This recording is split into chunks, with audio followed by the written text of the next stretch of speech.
Madeleine Soto, de 13 años, desapareció el 26 de febrero del 2024 y lo que comenzó como una búsqueda desesperada rápidamente se convirtió en algo mucho más aterrador. Hoy te enseñaremos todos los detalles de esta historia. Bienvenidos a un caso más en Testigo Anónimo.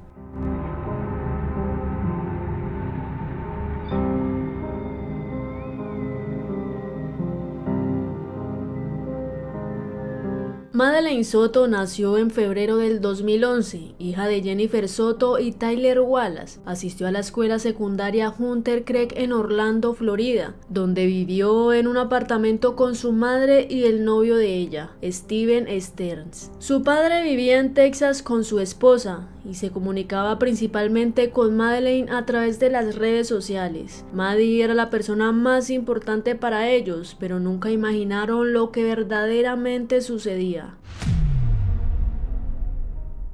A Madeleine le encantaba la música, el baile, el dibujo y escribir en su diario. Se comunicaba muy poco, pero era una buena niña. Tenía una sonrisa noble y tierna.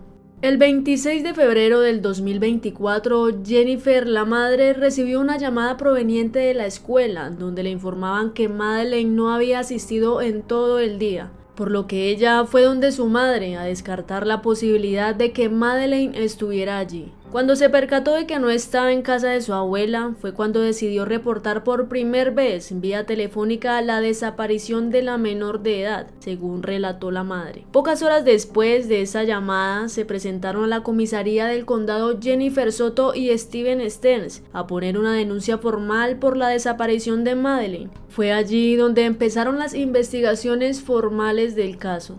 El día en que Madeleine desapareció, se suponía que la menor debía haber sido dejada en la escuela por el novio de la madre, Stearns. Ese día afirmó haberla dejado allí como habían acordado, pero los investigadores descubrieron que esto nunca había pasado. Madeleine nunca había llegado a la escuela. Inicialmente, la madre de la menor dijo que no la había visto ese día, que había acordado con Stearns de que él la iba a llevar al colegio mientras ella asistía a una cita médica. Dijo haber pensado en que su hija ya estaba lista y que había asistido normal a clase, que cuando regresó a casa Stearns también había llegado y que conversaron un rato. Ella le preguntó del por qué había llegado antes, ya que eran alrededor de las 10 de la mañana, y Stearns simplemente le dijo que se había sentido un poco mal. El sheriff del condado se puso en marcha rápidamente. Ese mismo día se encargó de recolectar todos los videos de las cámaras de seguridad que estaban de camino a la que tenía que haber sido la ruta de Madeleine el día de la desaparición. Por otro lado, los propios padres de Stearns participaban en la búsqueda de la menor. Cuando la policía llegó a la residencia de los padres del sospechoso, la madre de este se encontraba recorriendo los bosques cercanos y llamando al nombre de Madeleine. Los oficiales dijeron que obtuvieron evidencia de que Stearns nunca había llevado a Madeleine al colegio, que había tomado otras rutas. Al inicio se veía a la joven en el puesto del copiloto, donde se le notaba cabizbaja y con dorso desanimado o descolgado. No podían notar muy bien el estado de la joven, pero nunca dio ningún movimiento. El vehículo conducido por Stearns entró a un condominio de apartamentos. Cuando el oficial le preguntó a Stearns por el estado de la menor, dijo que simplemente ella estaba dormida, admitiendo que la menor estaba decaída cuando empezó el recorrido con él en el automóvil. En los videos también pudieron ver que Stearns había tirado objetos a un contenedor de basura en ese mismo complejo de apartamentos llamado Kiss Me, alrededor de las 7:30 de la mañana del lunes 26 de febrero.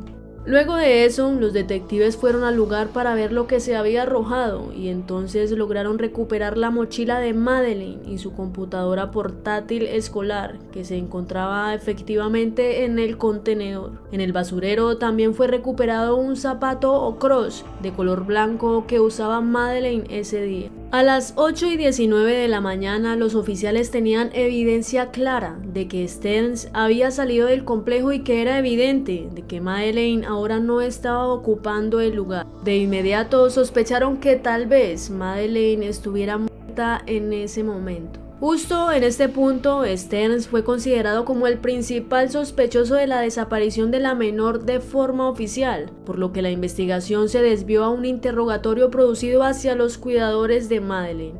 Frente a las preguntas del primer interrogatorio, la madre de la menor insistía en proteger la imagen de Stearns. Este les había informado a los oficiales que había borrado la información del celular para su mejor funcionamiento horas antes. Desde ahí, la pareja empezó a dar información en la que se contradecían el uno con el otro, y esto eran señales claras para los agentes de que algo no andaba bien. Al mismo tiempo, la fiscalía se estaba haciendo cargo de realizar los análisis a todos los objetos que se habían encontrado y revelaron que en el celular de Stearns habían videos explícitos de abuso sexual infantil que había intentado borrar, y también videos del cuerpo de la menor cuando tenía aproximadamente 11 años, lo que indicaba que hacía tiempo estaba siendo abusada por Stearns, el novio de su madre. En una entrevista con los detectives, Jennifer afirmó no tener idea de que Stearns abusara sexualmente de su hija. Insistió en que intentó vigilarla con lupa, pero añadió que era ajena a todo. A pesar de negarlo, Jennifer supuestamente envió a Madeleine a dormir en la misma habitación con Stearns. Según informó, le dijo a la policía que lo hizo porque había tenido un día largo en el trabajo y necesitaba descansar. Cuando se le preguntó si era normal que la pareja durmiera en la misma habitación, Jennifer respondió diciendo lo siguiente: a veces cuando necesito dormir los mando arriba, pero también muchas veces dormimos juntos en la cama king, los tres, o a veces Stearns sube y comparte la cama, así que depende de cómo esté nuestra agenda y lo que estemos haciendo esa noche. Los oficiales le mostraron a la madre evidencias fotográficas de la que Stearns, su pareja, le propinaba a su hija, pero Jennifer admitió a los detectives que su pareja había estado manipulando y abusando a su hija. Afirmó que Stearns era un maestro mentiroso y aceptó que el relato de la desaparición que él había dado no era confiable, contradiciéndose en muy poco tiempo. Jennifer dijo a los agentes que comenzaron a preocuparse cuando su hija no regresó a casa de la escuela y no estuvo allí en todo el día. Durante la entrevista, las respuestas de Jennifer fueron difíciles de conseguir, ya que les dijo a los investigadores que había tomado medicamentos y estaba un poco distraída.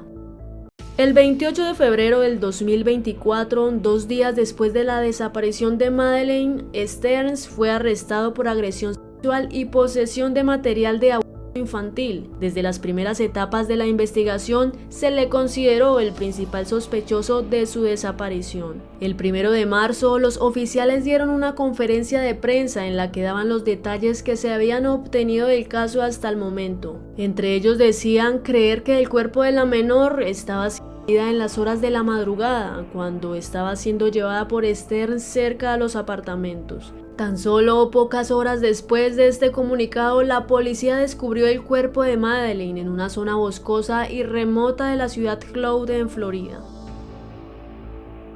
En las investigaciones preliminares se detectaron químicos en el vehículo de Stearns que únicamente son resultantes de cuerpos en descomposición, por lo que se supo que la joven ya había estado sin vida tiempo antes. En la zona donde se encontró el cuerpo de la menor, los forenses confirmaron que los químicos coincidían con los rastros encontrados en el vehículo del señor Stearns. Se determinó que la causa de la muerte de Madeleine fue estrangulamiento y de inmediato se le sumaron más cargos a Stearns. Fue acusado de asesinato en primer grado el 24 de abril del 2024.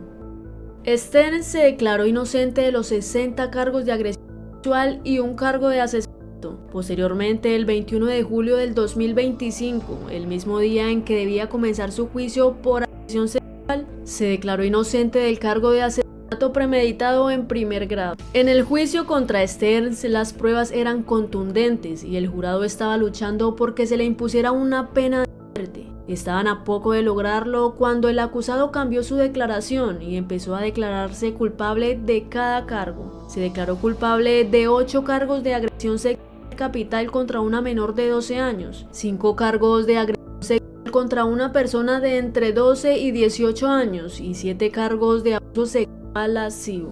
Ese mismo día, el 21 de julio del 2025, frente a los familiares y amigos de la menor, Steven Stearns fue condenado de por vida a la prisión. Stearns recibió 21 cadenas perpetuas que cumplirá simultáneamente. Sabemos que estarás pensando en la madre de la menor. Seguramente como nosotras también dirás que es necesario que ocupe algo de responsabilidad, pero la policía ha confirmado que Jennifer no es considerada sospechosa y no hay planes de acusarla en relación con la muerte de Madeleine. Cuéntanos tu opinión sobre esto y si crees en su inocencia. En el juicio contra Stearns, el padre biológico de la menor se pronunció y dijo: debido a las acciones del hombre depravado, nunca conoceré a la mujer en la que ella se estaba convirtiendo. Desde entonces, Jennifer no ha hecho declaraciones públicas ni ha aparecido en entrevistas en los medios. Hoy se cumple poco más de un año del lamentable hecho. Los homenajes de toda la comunidad continúan llegando para la joven, incluido un honor especial de la ciudad de Cloud, que planea regalar un monumento en su memoria. Los miembros de la comunidad acudieron en masa para honrar su memoria con canciones, poemas y palabras amables. También quedó una pared llena de peluches, porque a Maddie le encantaban los animales de peluche. Quiero que Maddie sea recordada como una persona hermosa, valiente y desinteresada, que quería ser aceptada y amada, dijo Jenny Esquivel, la organizadora del monumento. Esquivel es una defensora de la comunidad que ha estado presionando para realizar cambios en esta sesión legislativa en honor a Maddie. El legado que nos ha dejado tiene que ver con corregir los errores que contribuyeron no solo a su pérdida, sino también a la pérdida de niños expuestos a peligros de forma continua, dijo Esquivel. La hermana de la madrastra de Maddie estuvo presente en el funeral. Dijo que ella y Maddie eran muy cercanas y lamentaron su pérdida en este triste aniversario. Por otro lado, la institución comunicó que ha estado fortaleciendo los canales de comunicación para estar más alerta frente a las asistencias inmediatas de los alumnos y comunicar de forma instantánea las inasistencias para evitar en lo posible que se repitan casos como estos. El caso de Madeleine Soto es un ejemplo trágico de cómo la violencia y el abuso pueden estar presentes en entornos que deberían ser seguros para los menores. Madeleine, una niña de tan solo 13 años, fue víctima de abuso sexual y asesinato a manos de Steven Stearns, el novio de su madre.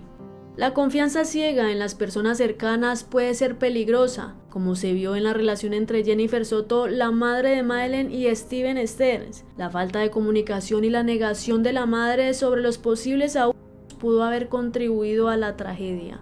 Este fue el triste caso de la tierna Madeleine. Te invito a que te suscribas y comenta qué hubieras hecho para prevenir un caso como este. Nos vemos en un próximo video. Esto es Testigo Anónimo.